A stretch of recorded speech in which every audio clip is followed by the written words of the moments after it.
देखो, यदि कहीं भी आपका हमें केवल दो दो संख्याओं का गुणा करना हो, कितनी संख्याओं का? दो। जैसे आप लोग कहते थे कि उदाहरण के लिए या हंसने के लिए दो भूत ऊपर या दो भूत नीचे।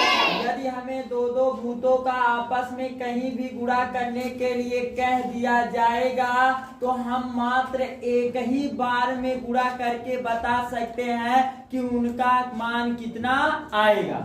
वह क्या है ट्रिक? पहले हम क्या करेंगे, सीधा गुणा करेंगे और जो आएगा उसका केवल इकाई का अंक लिखेंगे।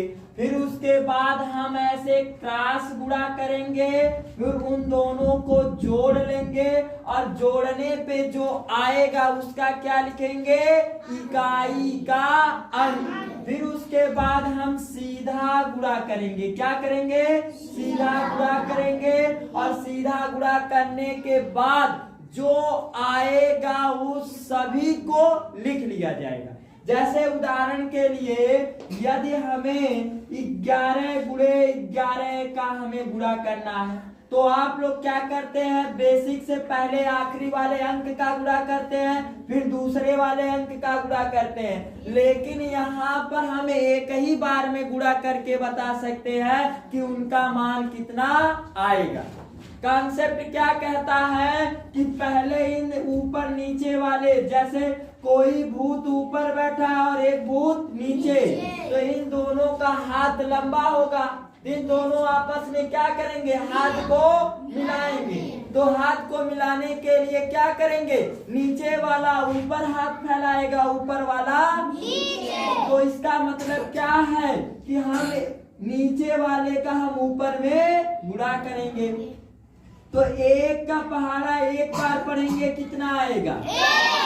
तो सीधा गुणा आपने कर लिया। फिर मैंने कहा कैसा गुणा करना है, तिरछा गुणा करना। तो एक का पहाड़ा एक में पढ़ेंगे कितना आएगा? तो ये वाला हो गया। अब ये वाला क्रॉस क्रॉस वाले का करो, तो क्रॉस वाले फिर एक का गुणा एक में करेंगे कितना आएगा? फिर इन दोनों का गुणा करके हमने क्या कहा था, जोड़ लेंगे। तो जोड़ेंगे तो कितना आएगा? 2। तो इकाई का अंक 2 ही है तो 2 को उठा के लिख दो। फिर हम क्या करेंगे, ए सीधा गुणा करेंगे। फिर एक का गुणा एक में करेंगे कितना आ गया? देखो एक ही बार में आ गया कि नहीं? आ गया। सवाल आप लोगों के दिमाग में उठता है कि सर आपने कहा कि एक भूत ऊपर है एक भूत नीचे, तो इन दोनों को मिला दिया आपने, लेकिन ये दोनों भूत तो अलग अलग हो गए, अलग अलग स्थान पे, तो एक क्यों हाथ मिला रहे हैं? जैसे यदि आपके क्लास में बीच में भूत है तो कभी इस वाली पार्टी को परेशान करेगा तो कभी उस वाले को, तो वह दोनों को परेशान करेगा कि नहीं करेगा? इस कारण हमने क्या किया, क्रॉस गुणा किया। अब जब वह दोनों को परेशान करेगा, पहले एक को परेशान कर रहा था अब दोनों को परेशान कर दे रहा है, तो इस कारण वह किस में रहेगा, प्लस में रहेगा। आई बात समझ में? Yes sir. जैसे यदि हमें अब करना हो 32 गुणे हमें करना हो, जैसे 23 करना हो, ध्यान से देखो यहाँ पर 32 गुणे कितना करना हो, 23। तो मैंने पहले क्या कहा, नीचे वाले भूत को ऊपर वाले भूत से मिलाएंगे। तो मिलाओ, तो 3 का पहाड़ा 2 बार पढ़ेंगे तो कितना होगा? 6 आपने लिखा। फिर मैंने कहा कैसा गुणा करना है, क्रॉस। तो क्रॉस गुणा करो, 3 का पहाड़ा 3 बार पढ़ोगे 9। देखो 3 त्रिका, फिर इसका पहाड़ा पढ़ो 2 का पहाड़ा 2 बार 2 दूना। फिर मैंने कहा इन दोनों को परेशान करने के बाद वह भूत किस में हो रहा था, प्लस में हो रहा था, इसलिए इन दोनों के बीच में चिन्ह प्लस। तो 9 4 13। तो मैंने बताया हमेशा किसको लिखा जाता है, इकाई के अंक को। तो इसका इकाई का अंक जो आखिरी वाला अंक है वह क्या कहलाता है, इकाई का। तो इकाई का अंक कहलाता है। तो 13 के कितना लिखेंगे, 3। गहरी बची, फिर कैसा गुणा करेंगे? सीधा।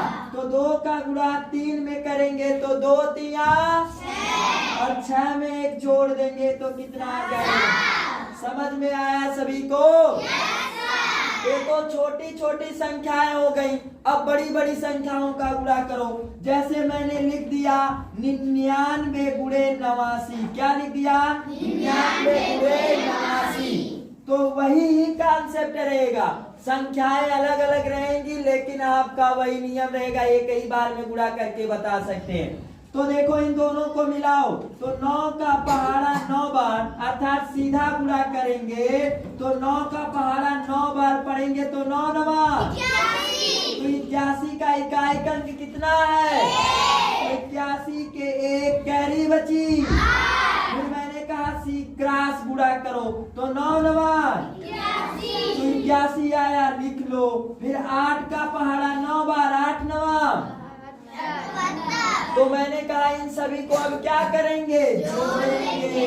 तो जोड़ो तो 2 1 3 8 3 11 के 1 कैरी बची 1 8 7 15 15 तो मैंने कहा हमेशा किसको लिखा जाता है? इकाई के अंक को।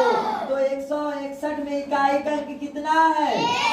तो 161 को हम लिखेंगे 1 और कैरी बची कितनी? 16। फिर मैंने कहा कैसा गुणा करना है? सीधा। तो सीधा गुणा करो। 8 का पहाड़ा 9 बार पढ़ेंगे तो 8 नवा। तो इसी में आप जोड़ दीजिए। तो 72 में 16 को जोड़ेंगे तो कितना आया? 88। क्या इसके बाद कोई अंक में गुणा करना बाकी है? तो जितना भी आएगा उसको मैं उठा करके ऐसे लिख लूंगा। आई बात समझ में? Yes sir. अब देखो इसका निष्कर्ष समझो। मैंने 2 भूत को ऊपर रखा और 2 भूत नीचे। तो पहले 2 थे लेकिन जब ये दोनों आपस में टकराएंगे, लड़ेंगे, झगड़ेंगे तो इसका मतलब एक भूत क्या होगा? मर जाएगा। तो 4 अंकों में से 4 भूतों में से 1 भूत निकल गया तो कितने भूत बचेंगे? तो इसका मतलब जो आंसर आएगा वह हमेशा सभी में से एक क्या हो जाएगा? घट जाएगा। सवाल यह उठता है घटेगा क्यों? हो सकता है कि तीनों भूत आपस में क्या कर ले? समझौता कर ले। और जब समझौता कर लेंगे तो एक पे हावी हो जाएंगे। तो इस कारण एक को वह मार डालेंगे तो 4 अंकों में से 1 अंक माइनस कर देना तो ये मालूम हो जाएगा कि हमारा आंसर कितने अंकों में आएगा। तो आप लोग लगा के दिखाओ तो लिखो 45 गुणे 21। एक ही बार में गुणा करके बताओ।